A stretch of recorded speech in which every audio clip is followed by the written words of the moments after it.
Welcome back to another video. Within the previous video regarding this, I discussed 3D cut, which enables us to do a volume cut.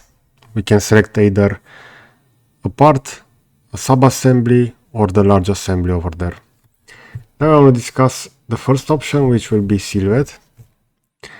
This will compute a silhouette of the... so we can do a selection again for a part, for example over here for the last component. If I will hit preview, we're gonna see that the new resulted mesh will look like this.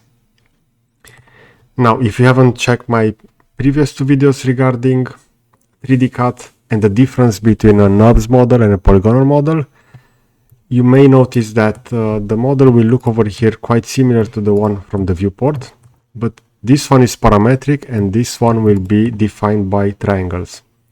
For example, if I will go over here and change the accuracy to something like 5 and I will hit preview, we're gonna see that initially we had 24,000 triangles and over here we're gonna have this amount. So this will be quite the same. So I will just change the accuracy over here to 1.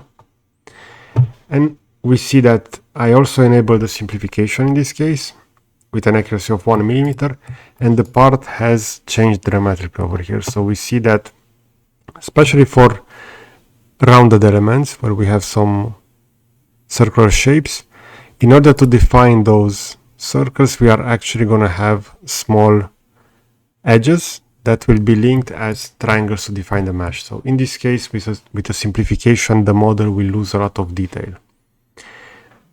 Now we can save this as various file formats, as we can see over here, CGR model. So this will be directly compatible with CATIA and also with the newer version 3D Experience.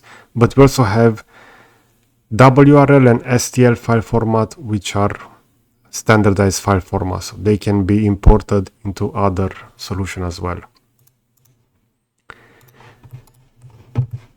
If I will go up over here on the window, I have the .model file for the same assembly saved over here. And again, we're going to see that visually this hasn't been simplified. So we're still going to retain those circular elements over here.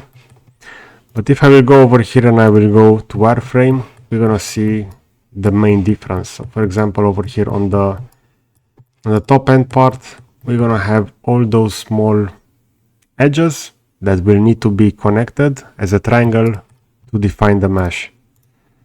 So keep in mind that simplification and this silhouette from Demo Optimizer is mostly used to save the model and have that outputted maybe within another software, and therefore you can use those WRL or STL files for visualization. But the model will no longer be parametric. So for example, if I will go over here within the wireframe, we're gonna see that this will be mostly defined like this, since this has been mostly generated using a shaft command or from SolidWorks Revolve or on Invent or on Fusion. And over here we won't have those small triangles that define the mesh. So that is the main difference for simplification. Also, if I will go and select everything over here, if I will hit preview, again we're gonna see that mesh.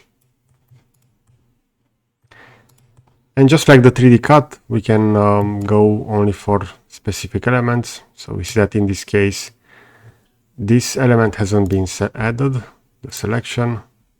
But if I will select that, I have the possibility to do that. Okay, so at the end, I just want to show one trick over here. I have that presented within my previous video. So for the model that has been exported as a dot model, we only see a reference axis over here. But for the original step file, we're gonna have the origin for each component. And in this case, they are quite a lot, and they are overimposed onto the model. If, for example, I will select this one, this will be for the screw. I can hide this locally, but I should do that for all of those. And a nice trick that you can do is to go over here within Edit, Search, For the type, you can go for element, you can select the element, in this case one axis.